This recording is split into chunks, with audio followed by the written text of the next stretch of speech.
Bismillahirrahmanirrahim. Assalamu alaikum warahmatullahi wabarakatuh. Alhamdulillahi rabbil alamin. Wal aqibatu lil muttaqin wala udwanan illa ala zalimin. Wassalatu wassalam ala sayidina Muhammadin sallallahu alayhi wasallam wa ala alihi wa ashabihi wa man tabi'ahum bi ihsanin ila yawmiddin. Nawayna ta'alluma wa ta'lima wa tadhakkura wa tadhkira والنفع والانتفاع والإفادة والاستفادة والحث على التمسك بكتاب الله وسنة رسوله والدعاء إلى الهدى والدلالة على الخير ابتغاء مرضاته وقربه وثوابه سبحانه وتعالى. سبحانك لا علم لنا إلا ما علمتنا إنك أنت العليم الحكيم. Tumshukuru Allah subhanahu wa ta'ala, Mola ambaye aliotuwezesha kuna muda huu adhim na kutuwafikisha kufanya muendelezo wa darsa ambazo tulizozichagua kwa min ajili ya kufaidika mimi mzungumzaji na wewe ambaye ni msikizaji. Pia vile vile tunabudi kumshukuru Allah subhanahu wa ta'ala kuona bado katuwazima uhai na tupo salama. Tunaomba Allah subhanahu wa ta'ala kwa yale ambayo tunayokusudia yawe ni yenye faida kwetu sisi na kwa jamii kwa jumla, na pale ambapo tutakapokuwa tumepatia basi ni kwa tawfiki yake Allah subhanahu wa ta'ala, na pale tutakapokuwa tumekosea ni ubinadamu pia na uvivu wetu sisi wanafunzi, mutatuwea radhi kwa sababu waliokamilika ni Allah subhanahu wa ta'ala. Leo tutazungumzia kutazama sababu ya ufisadi na uharibifu katika jamii zetu za Kiislamu hutokamana na nini? Sababu ya uharibifu ni nini? Kitu gani mara nyingi huleta uharibifu hususan katika jamii za Kiislamu? Mwenyezi Mungu subhanahu wa ta'ala,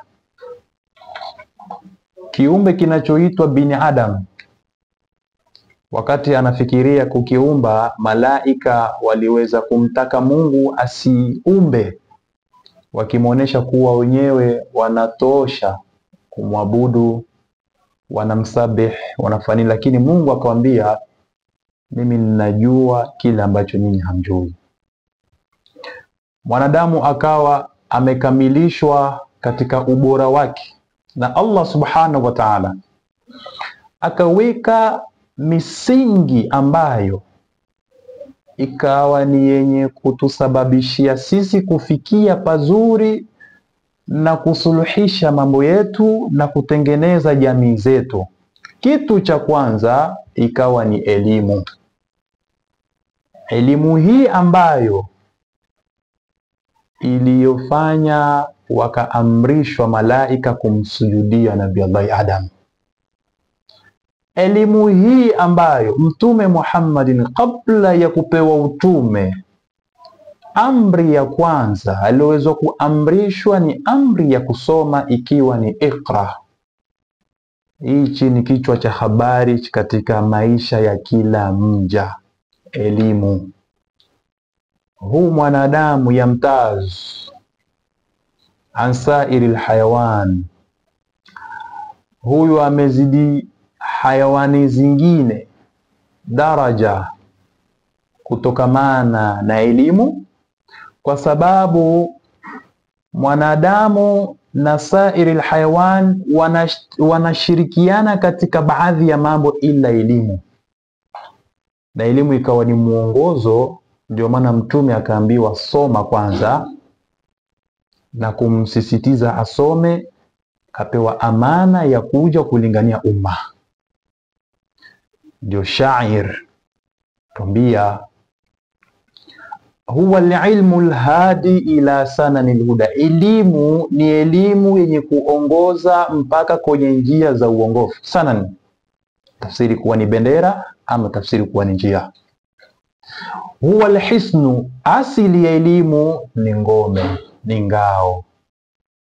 Manake ni kitu kinachokuziwia wewe, yunji min jamii shadaidi, huokoa kutokamana na shida zote.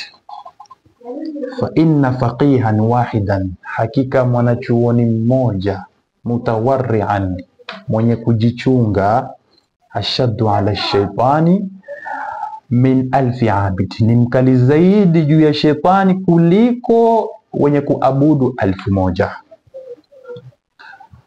Tuziangalie jamii zetu na matatizo yanayotukumba kwa sasa. Tuangalie sababu nini. Huyu anayeleta ufisadi yupo katika kundi gani? Tumtie katika kundi la wale ambao ni wenye elimu, ama tumtie katika kundi la wale ambao elimu haikumfaa? Kwa sababu elimu ni kukuongoza wewe, itakuziwia na mambo mengi sana, itakufanya kuwa na tabia mzuri, itakufanya kuepukika na kile alichoharamisha Mwenyezi Mungu, na itakufanya ujikite na kile alichohalalisha Allah Subhanahu wa Ta'ala juu yako. Utakuwa ni mwenye kuheshimu nafasi za watu na nafasi yako pia, na utakapokuwa umeketi hata bila kuzungumza, mkao wako wewe waashiria kuwa ni elimu, mtu akawa ni mwenye kukusoma wewe. Tuje sasa katika upande wetu sisi. Je, huyu wa hivi yupo? Na kama yupo, yuko wapi? Na ikiwa kama haonekani, ni kuwa hayupo. Waliopo ni wale ambao elimu hazikuwafaa, ndio ikawa ni sababu ya ufisadi kukithiri katika jamii zetu. Tunukuu maneno ya Sheikhul Islam Ibn Taymiyyah rahimahullahu rahmatan wasi'a katika kitabu chake Al-Fatawa Al-Hamawiyyatul Kubra. Anasema ya kwamba Sheikhul Islam, aktharu ma yufsidu dunya, wengi zaidi wenye kuleta ufisadi duniani, uharibifu duniani, nisfu mutakallimin. Nisfu mutakallimin hapa amekusudia ni mtu aliyosoma ilmu tauhidi nusu. Kasoma ilmu tauhid, kutayibat, vitabu vidogo vidogo, basi kaja kumjadili Mungu, atoe fatwa ya tauhidi, Mungu yuko hivi, Mungu yuko hivi, Mungu yuko hivi. Wa nisfu mutafaqihin, na mtu aliyosoma fiqhi nusu, kaogoteza vitabu vidogo vidogo, muqarrarati hizi, qararati za Saudia, za Sudani, za Libya, chochote kile, mabadi ulfiqhiyya, basi amekuwa ni mwenye kuja kutoa fatwa. Na mara nyingi ukichunguza watu kama huleta matatizo katika jamii. Wa nisfu mutatabbibin, na daktari nusu, mtu aliyosomea daktari nusu, kaogoteza huko, kasomeshwa kufunga watu vidonda. Kufunga watu vidonda, ufungwe bendeji ile, basi yeye kajiona ni daktari, ataka kufanyia watu operation. Na mtu huyu watu wanakuwa na tahadhari naye. Hivi jamanini, tuko na tahadhari na daktari nusu. Tunamuogopa asiuchezee mwili wetu, tunamuogopa asidunge sindano vibaya. Mbona huwa hatui na tahadhari na hawa ambao ni wenye elimu nusu nusu, mashekhe nusu nusu? Wa nisfu nahawiyin, na mtu aliyosoma lugha nusu, mtu alikuwa na nahau nusu. Na mara nyingi uchunguze haya aliyoashiria Ibn Taymiyyah, akaendelea kusema ya kwamba hadha, huyu wa kwanza, yufsidul adyana. Nani huyu? Nisfu mutakallimin, aliyosoma tauhidi nusu, huyu huharibu dini, huharibu imani za watu, i'tiqadi kwenda kuzichezea, kutoa fatwa za tauhidi, kutoa fatwa hizi na hizi, kumjaji Mungu alivyo, kumjalia Mungu ana macho, masikio, ameketi, ana miguu, kila kitu kwenda kumjadili.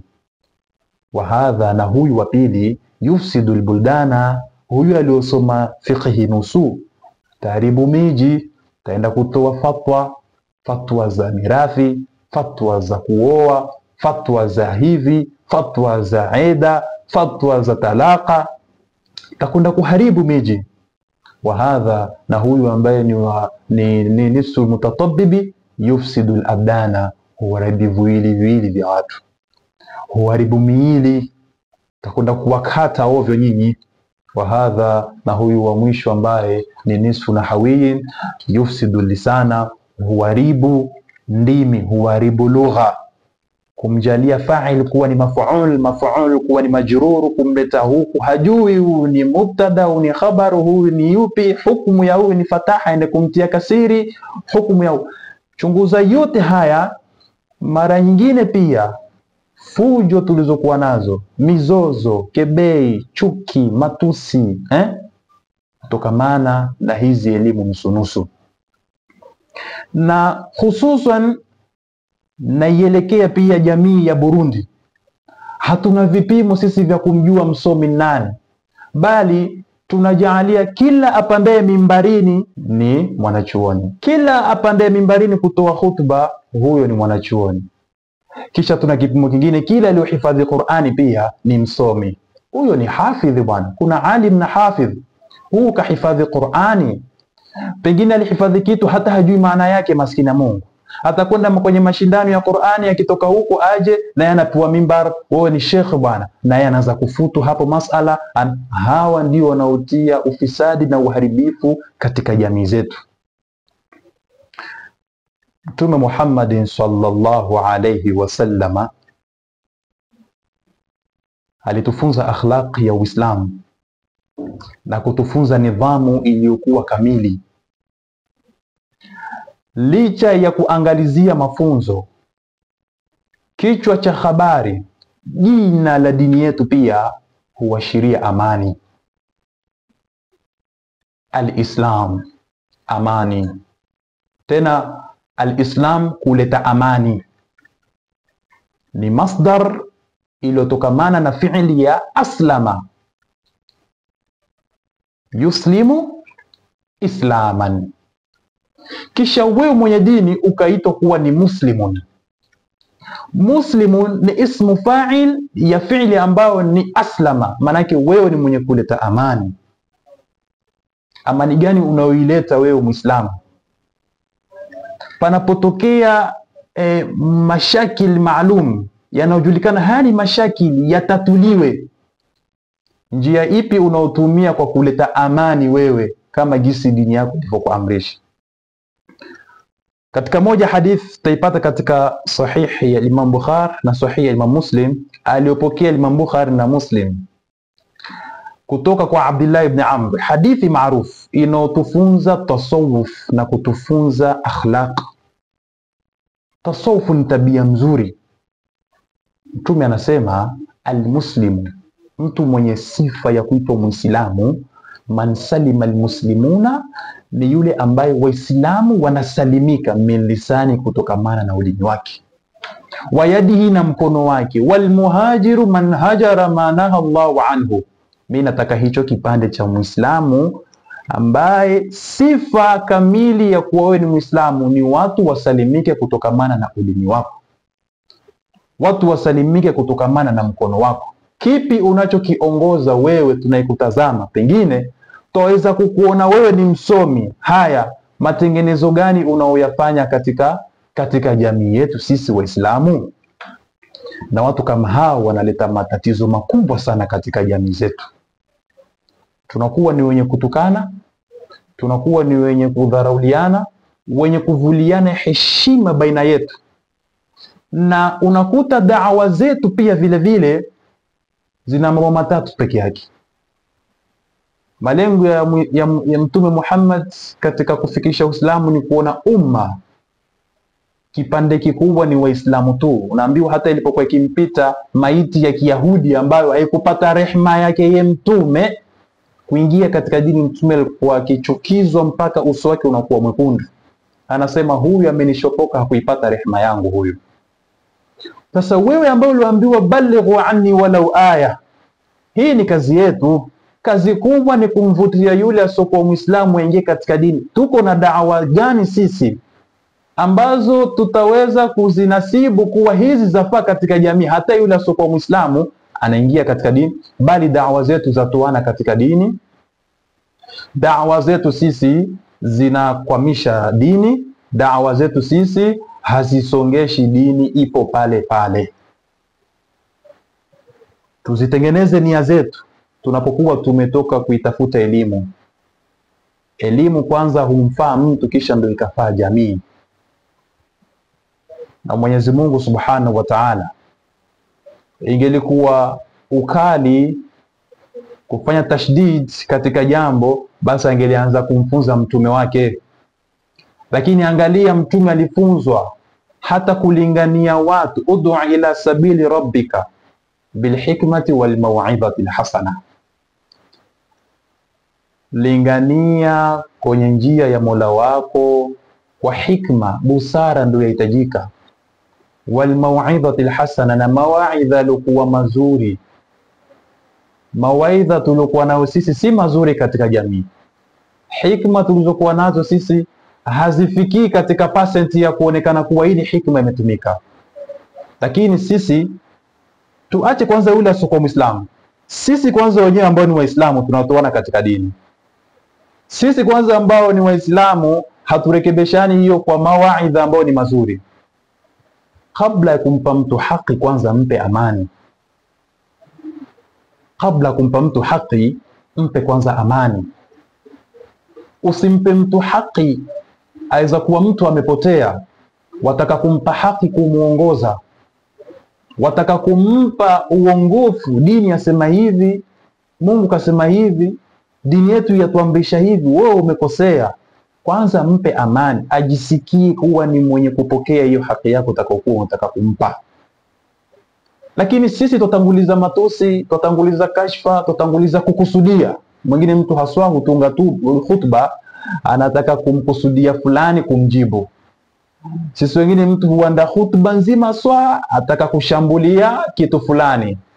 Mtu huanda darsa swa atakulenga kitu fulani. La, si hivi ya ikhwani, mambo hayakwendi hivyo.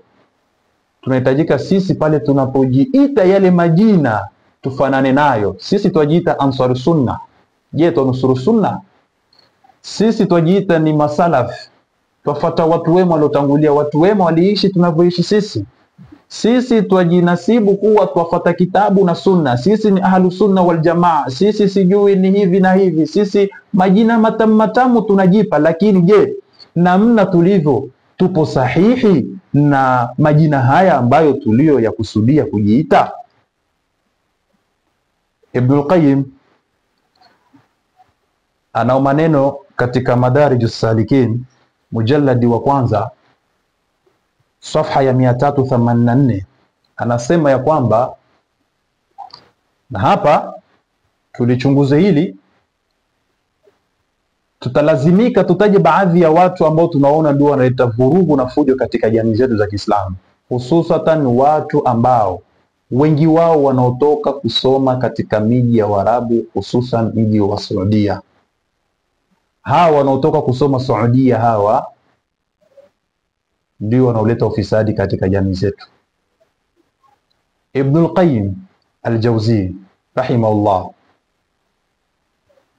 kaliona kuwa hili ni tatizo, lawezekana kuwa hata katika zama zake zilikuwepo, kwa sababu hawa wanaotoka hupo, chunguza hata mada zao, maudhui zao ni 3 tu peke yake: shirki, kufru na bid'a. Hawana mawaidha mengine katika jamii. Kukufurishana, kutiana katika ukafiri, kuitana watu ni washirikina, kuitana watu ni wa bid'a. Hilo tu mtu aweza kuandaa nadwa, mada shirki ya watu fulani, ukafiri wa watu fulani, bid'a nini. Lakini ukimchunguza huyo mwenyewe hakosi bid'a kama hata 100 anatembea nazo katika maisha yake.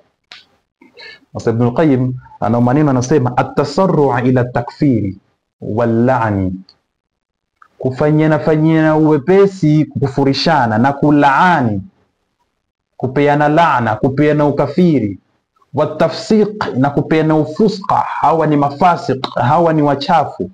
Babun adhimun min abwabil fitna, ni mlango mkubwa miongoni mwa milango ya fitna. wa mafsadatu takfir, na uharibifu wa kukufurishana, sikiliza vizuri, a'dhamu min mafsadati alqatli, ni makubwa kuliko uharibifu wa kuua. Ibn al-Jawzi ni mudaqiq al-Eid, ni mujaddid baadhi ya karne, na maneno pia akiwa akisema atana min al-a'rabi qaumun, wametujilia watu kutoka kwa Waarabu, miji hiyo tunaikusudia, tafaqahu, wamejifanya wamesoma, walaysa lahum fil fiqhi qablun wala ba'd, katika maneno mengine walaysa lahum fil fiqhi ummun wala abun, hawana katika fiqhi yao, katika elimu yao haina baba wala mama, wala haina silsila, haina asili. Na elimu inapokuwa haina silsila, basi inakuwa ni yenye mushkil. Yaquluna hadha indana ghairu jaiz, wanasema hili kwetu sisi halifai. Maana wao wanakibali hichi hakifai, hichi hakifai, hichi hakifai, hichi hakifai. Sasa nakuuliza, faman antum, nyinyi ni kina nani? Hata yakuna lakum indu, nyinyi ni kina nani mpaka ili neno sisi, ili neno sisi, nyinyi kina nani mpaka ili neno sisi liwe kwenu nyinyi tu, kwani lisio kwa wengine pia? Haya ni matatizo ambayo tulikuwa nayo, ni makubwa na tunaishi nayo, na si katika moja ya uslubu katika asalib ambazo sisi twastahiki kuishi nazo. Umemwona mtu kakosea, si kumvulia heshima. Umemwona mtu kakosea, sio kumtangaza kwa mabaya wala kanini. Mpe haki, lakini kabla kumpa haki mpe nini? Mpe kwanza amani. Kwa kumalizia, tumalizie katika aya ambayo Mwenyezi Mungu Subhanahu wa Ta'ala alimwambia Mtume Muhammad sallallahu alaihi wasallam, kwa sababu hao wenye kuleta fujo katika jamii, kuleta fujo katika jamii zetu za Kiislamu hawakuanza leo. Hata katika zama za Mtume wapo ambao walikuwa hivyo, wenye kuweza kugumua watu, wenye kuleta kauli ambayo manake wasapotiwe, kisha katika lile wanaosapotiwa unakuta si uslubu mzuri. Tunakuwa ni wenye kutangaza mabaya ya mtu kupitia mitandao, kutangaza picha za watu, kutangaza lolote lile tunalishuhudia. Je, hili neno Ansari Sunna tunaingia humo? Ziko wapi hadithi za Mtume katika vifua vyetu? Ziko wapi aya za Mwenyezi Mungu katika vifua vyetu? Yako wapi maneno ya watu wema waliotangulia, tarehe zao walivyokiishi, maulama wakubwa? Elimu hizi ziko wapi? Tunaiga kitu gani sisi? Kitu kidogo tukivalia na kukipanua, na likuwa ni kitu cha kumalizika tu kwa kukirekebisha. Aidha ni yawezekana hakipo katika makosa, lakini kwa vile tuna chuki baina yetu, kitu kile undani wake tukawa hatutaki kujua, tutosheke na uinje wa kile kitu. La tahkum ala nasi min madhahirihim, usihukumu juu ya watu kutokamana na uinje wao. Usihukumu. Hakuna kipimo cha kuhukumu matunda ati kuiva ni kubadilika rangi ile ganda. Laweza kubadilika rangi kumbe bado ni chungu ndani yake.